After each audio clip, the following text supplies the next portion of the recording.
હા હા કઈ વાંધો નહીં, પણ તમે તપાસ કેટલી કરી તો કેવો આ વિદ્યાર્થીઓને જણાવો કે પોલીસ સ્ટેશને અમે 11 તારીખે તમને અરજી આપી.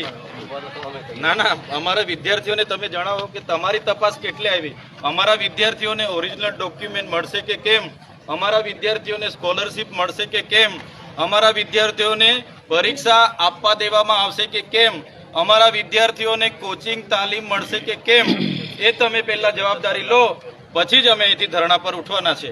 અમારા વિદ્યાર્થીઓના માતા પિતાએ ખેતી કરી, મહેનત મજૂરી કરી, 2,97,000 ફી ભરી, છતાં 3 વર્ષ દરમિયાન કોઈ જાતના કોચિંગ આપવામાં નથી આવ્યું, કોઈ જાતની પ્રેક્ટિકલ કે કોઈ જાતના પ્રોફેસરો પણ એમને તાલીમ આપવા નથી આવ્યા. આ વિદ્યાર્થીઓએ કોલેજ સુદ્ધા જોઈ નથી, યુનિવર્સિટી સુદ્ધા જોઈ નથી. તો સ્કોલરશીપ સરકાર આપવા માંગે છે કે કેમ, એમની તાલીમ આપીને, કોચિંગ આપીને અમારા વિદ્યાર્થીઓને જીએનએમની સર્ટી આપવા માંગે છે કે કેમ, અને અમારા વિદ્યાર્થીઓના ઓરિજિનલ ડોક્યુમેન્ટ આપવા માંગતા છો કે કેમ, એનો ખુલાસો અહીંયા થશે. પછી જ ચૈતર વસાવા અને બધા સ્ટુડન્ટો અહીંથી ઊભા થશે.